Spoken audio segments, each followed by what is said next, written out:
Hey, thank you for watching. Welcome to my YouTube channel. It's RVTV, the Ripperman Valerius Show. And I'm your host, Ripperman Valerius.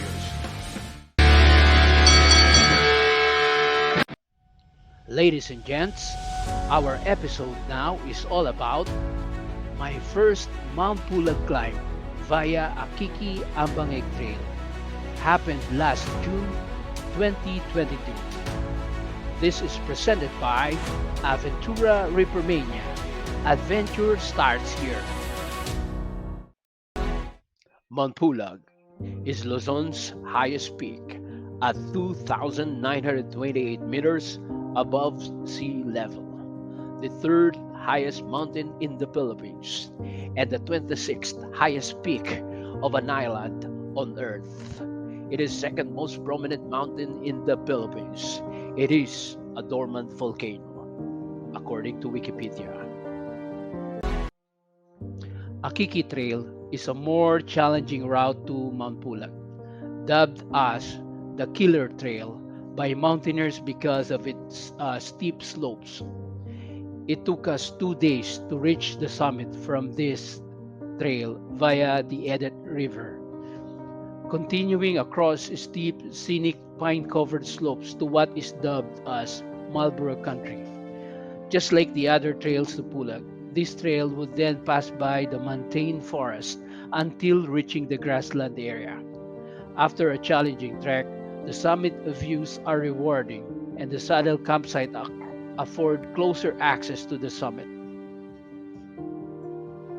The name of the trail is onomatopoeic in origin, derived from the small birds whose high-pitched chirp sounds like Aki, Kiki.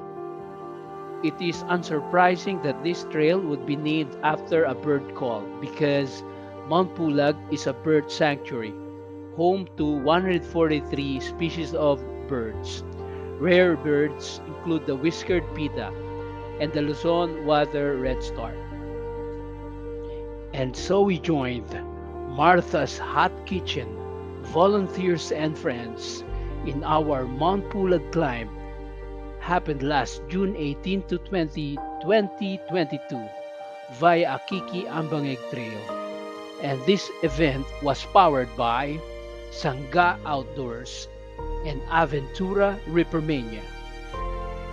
Our climb team was composed of 11 people, plus our porters and our guide. It was Kuya Dave, Reynold, Kuya Joel, me, Marvin, Ate Nerisha, Bebe, James, Shena May, Rachel, and Jel. And so the group left our meetup location in Quezon City at around 12 in the morning last June 18, 2022.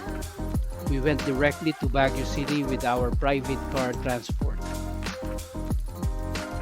And we arrived in Baguio City at around 5 in the morning on June 18. We rendezvous with our van transport owned by our trusted driver, Jerry Pae. So it will be a van ride from Baguio City up to the jump off of Akiki Trail of Mt.Pulag.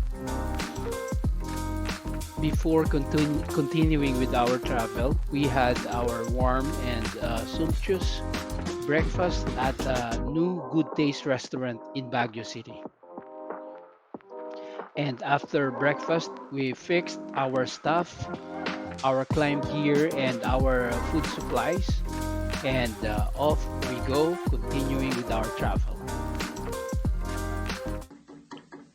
It was past 9 in the morning when we arrived at DNR Visitor Center in Ambangeg, Daklan, Bocod, Benguet. There we had our mandatory climb registration and orientation.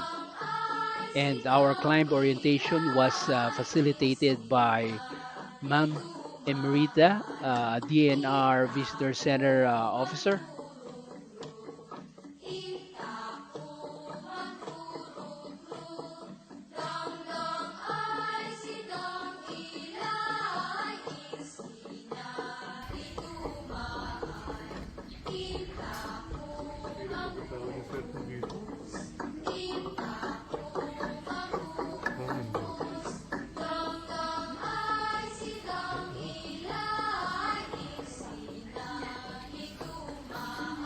Nakita niyo is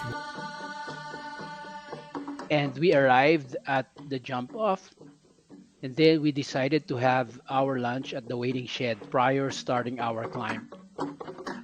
And this photo shows beside the road was the jump off in the barangay Duwakan, Kabayan, Benguet.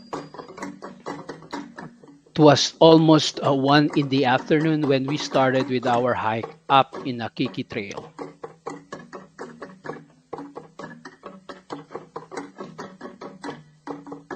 And we arrived at Akiki Ranger Station in Tujakap, Duwakan, Kabayan, Benguet at around 1:10 in the afternoon.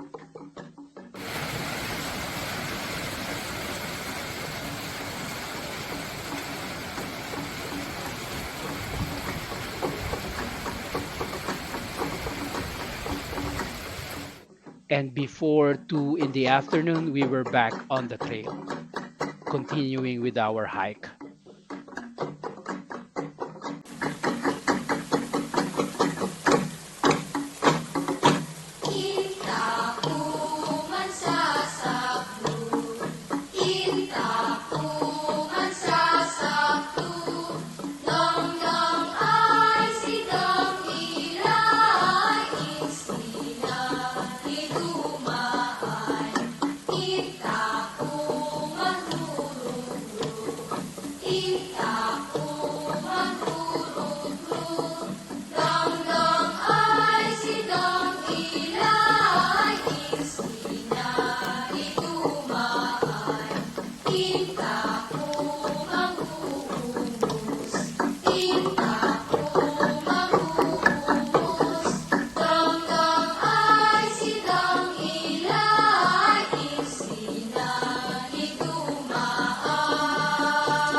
It was past 3 in the afternoon when we passed by an ancient burial site of the locals,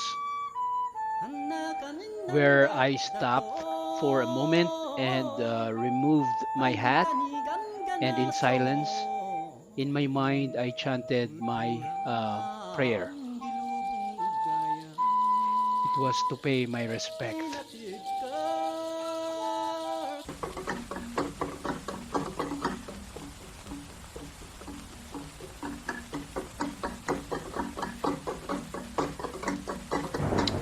And as you can see here, guys, the view along the trail of Akiki Trail was magnificent. I can say it's all worth it.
At around past 5 in the afternoon, we arrived at Edit River campsite. And we immediately changed our wet clothes, and then we decided not to pitch our tent. Instead, we will all sleep upstairs of the carriage or kubo. We started preparing our dinner while telling stories about our entire day of travel and our hiking. Can still remember we had hot coffee while cooking our dinner and while telling stories, having fun with each other.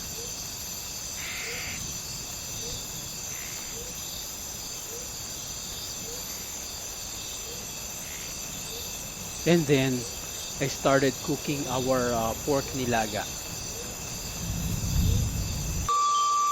I had whiskey coke with lemon while cooking, cause why not, right? Just to keep myself warm.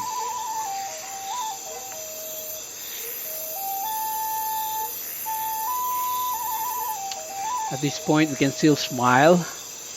At this moment, as you can see, we're all oblivious to the fact that it will be a long, arduous trail going up the next day.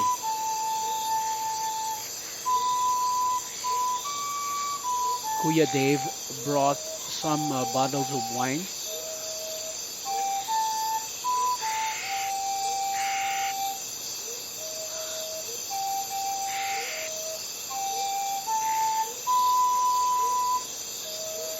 It was past 7 in the evening when we had our dinner.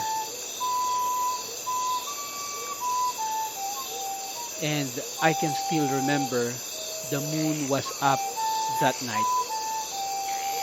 Now, here in this photo, the view of our cottage from the back coming from the ZR.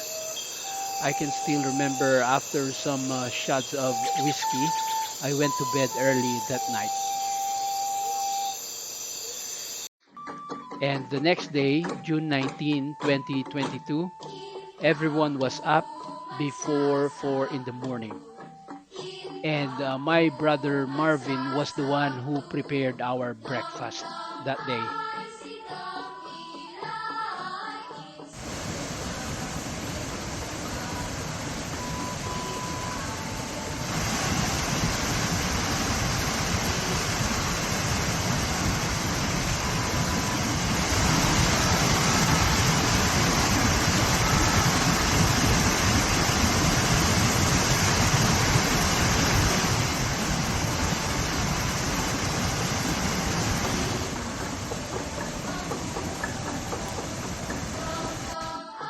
It was past 6 in the morning when we started our hiking again.